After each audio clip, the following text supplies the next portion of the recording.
Okay, hi everyone. I'm Carla and I'm here to talk to you about what Pandas is. So, a few months ago, I made a video in Spanish about Panda syndrome and what it is and how it affected our life. I did it because when my daughter was going through this, when our family was impacted by this panda tsunami, we didn't have a lot of resources. We had no resources and no help and no one to guide us.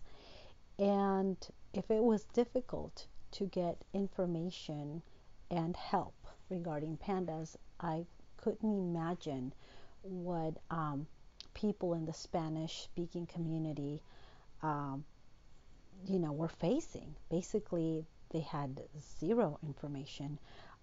Uncles and cousins that I've spoken to that are doctors in Mexico and other parts of the world had never even heard of what pandas was.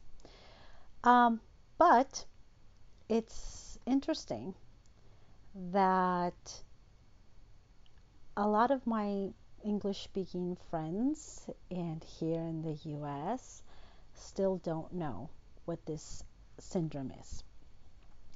So let me just tell you what the definition of PANDAS is. PANDAS is the pediatric autoimmune neuropsychiatric disorder associated with strep infections. Okay, what does that mean?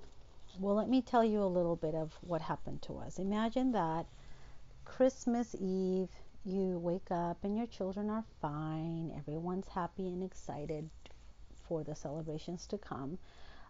For us, that Christmas Eve, we were going to get together with friends, and my then 11-year-old was super excited and ready to go to parties. She's super social, straight A student, loves to sing, loves to act, been in cheerleading, and is a runner, and is a swimmer, and is a dancer.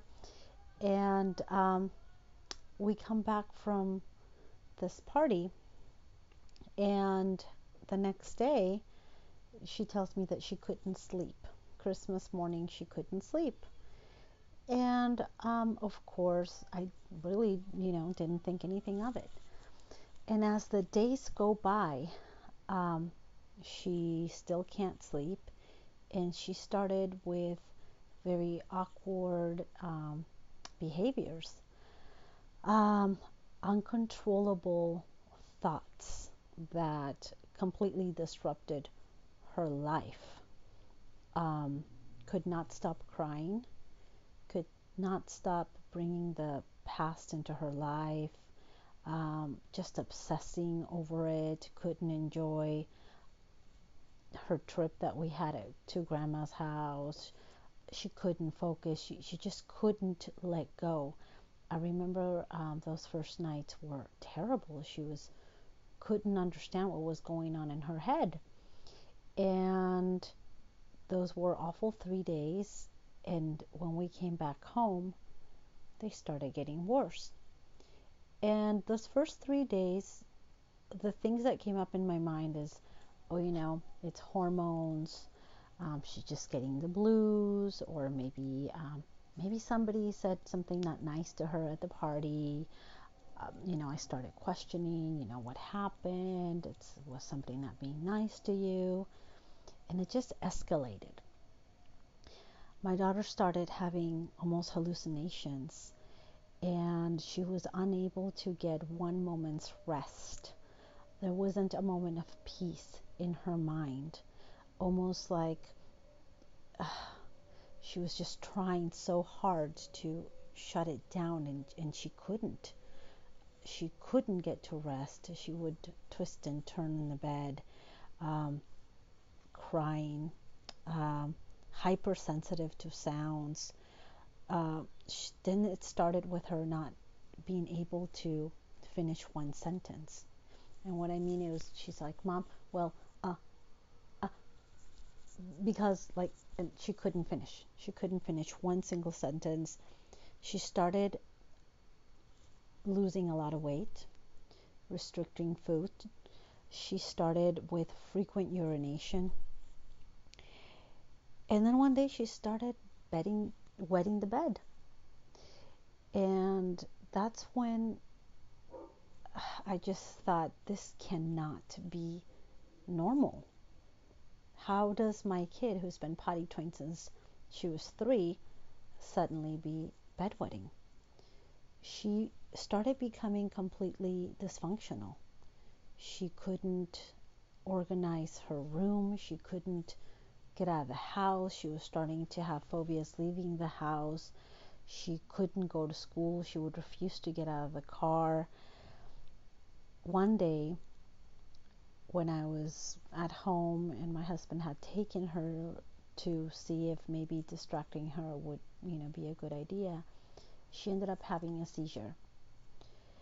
And I don't know how to explain it to you, but it's just, your mind is confirming that something is terribly, terribly wrong. Now, I have a background in speech language pathology. I'm a speech language pathology assistant, and we studied about what brain traumatic injuries does to the brain and how it affects speech and everything. And I noticed when she started with this, like not being able to finish her sentence, it was kind of like, okay, we need to take her to the doctor, and that's what we did.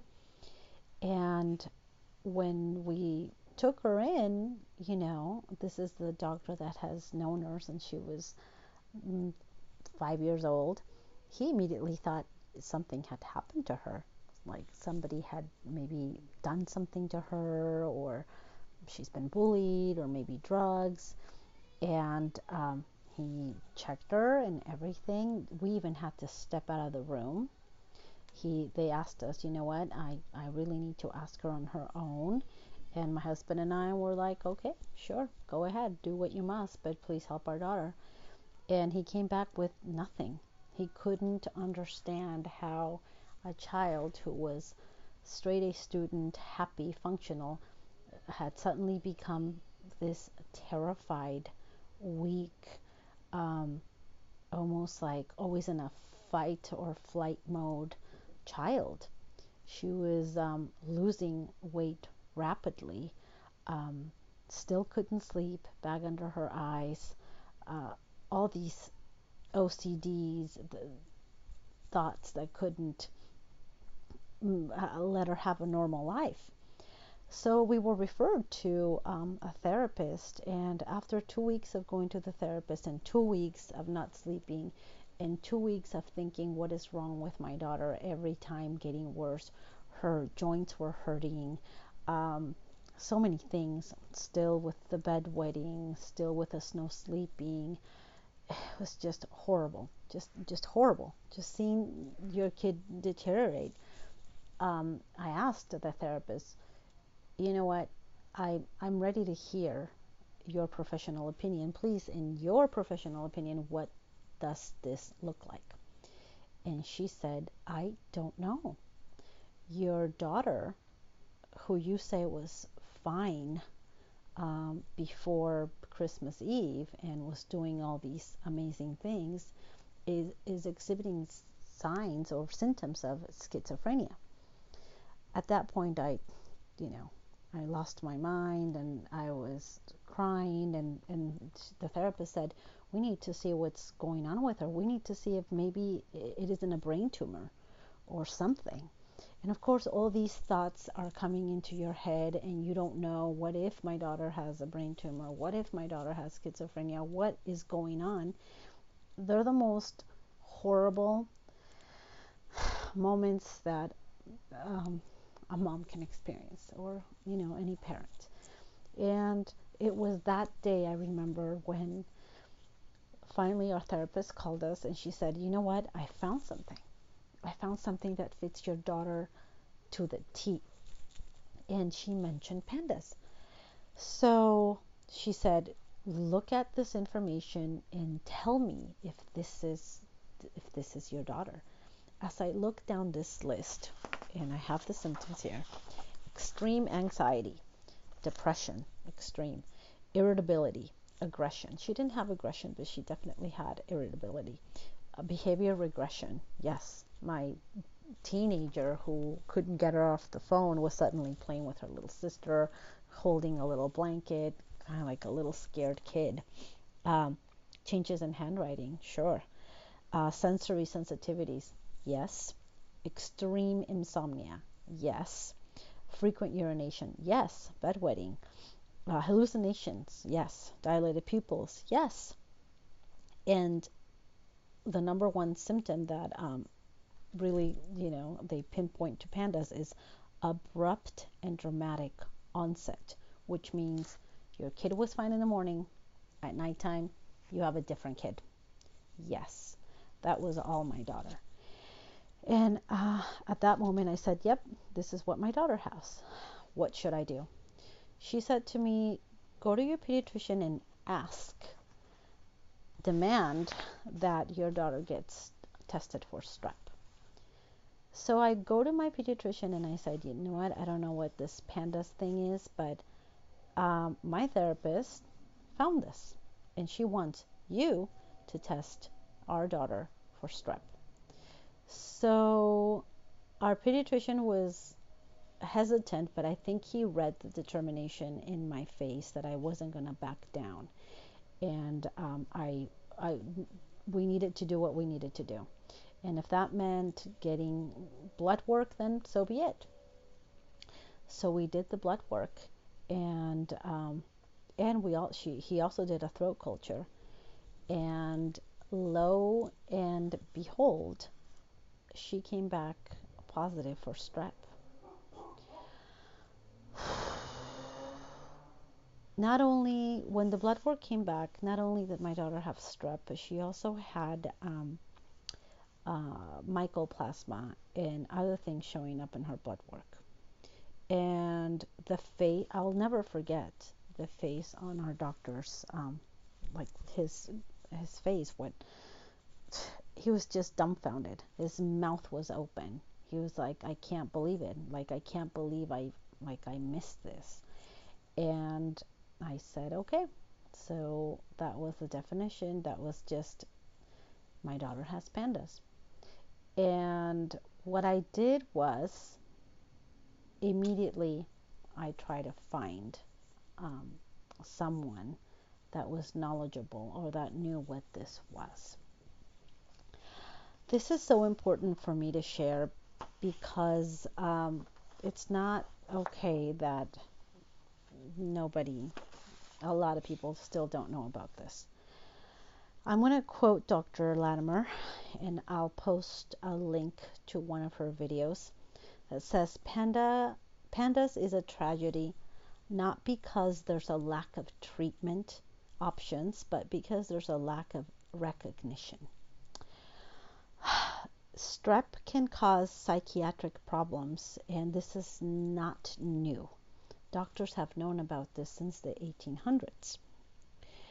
And when pandas is not treated, kids can become chronically ill. Dr. Susan Suedo, and I'll post a link of her findings. She's the one that coined pandas, and she's the number one person that with information about pandas. Says that she tells that there's a percentage of people that have all these OCD disorders, and they believe that some percentage, a big percentage of these people probably had strep-induced OCD, and they were just misdiagnosed. So what is, and how does this pandas come about? I'll let Dr. Suedo explain that better in the video link that I'm going to post if you guys are interested. But basically, it's an autoimmune response where the body basically attacks the brain. Strep is, usually treated very fast. You get antibiotics, and if you're healthy, it's fine. you are treated with antibiotics because they're trying to prevent things like heart and valvular disease and carditis, kidneys, um, scarlet fever, reactive arthritis. So strep can go to the heart, kidneys, joints, and for these kiddos, it crosses the brain blood barrier and causes havoc in the basal ganglia of the brain. Um, my daughter, my daughter's cells were attacking her little brain, and it didn't come up in an MRI. It didn't come up in her EEG, and that is very normal with Pandas kids. And I guess that's different from autoimmune encephalitis, where autoimmune encephalitis you can detect it with an MRI. Um, but for Pandas kiddos and the moms that I've talked to and I've communicated with, they've come out with MRIs that are clean. Um, please pass this information along. Please know that it's not normal that your healthy kid suddenly, abruptly goes crazy. That doesn't happen in a normally developing child. And I know a little bit of this because I work with kids on the spectrum for maybe 7 years now. I'm a speech language pathology assistant, so I work with these kiddos every day. And it's very important that they don't get thrown under the rug, or that you brush it off, or that you let doctors that are not educated in Pandas tell you that no, it's not. We just can't take anyone's word for it. You have to get your kids' blood work done. And if your kid does have strep and a sudden abrupt onset, then you should find someone that helps your child. And trust yourself, trust your mother instincts. And that's one of the things that we don't do. We trust doctors so much. And in my Pandas journey, in our Pandas journey, we've hit a lot of walls. We've hit a lot of people that don't, a lot of doctors that really don't want to go that Pandas route. They just shut the door on you. Oh no, maybe it's not that. You know your kids. You are not a doctor. I am not a doctor. I didn't go to medical school, but I'm an expert on my kids. I've been with my kids since the day they were born. I know what's normal and I know what's not. And you should always keep that in mind and not doubt yourself for 1 second that you know your kids. I remember when our daughter got sick, my family or friends around me would say, no, maybe it's just this, or maybe it's hormones, or maybe it's that, and in my gut, I knew that this wasn't normal.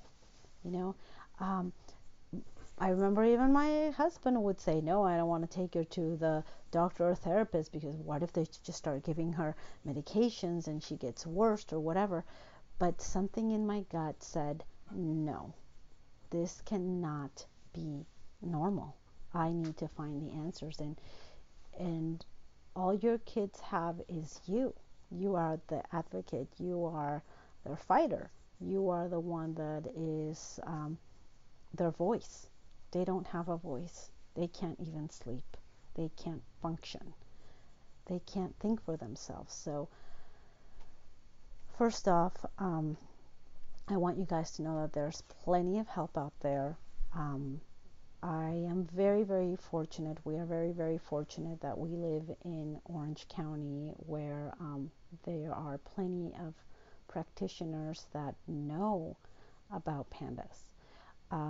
We are blessed to even have one of the best Pandas knowledgeable people, clinicians here in Orange County, that just moved from San Francisco, although it does take 10 months to get an appointment with her. But even so, there are plenty there's plenty of good help. And one of the things that I can say is that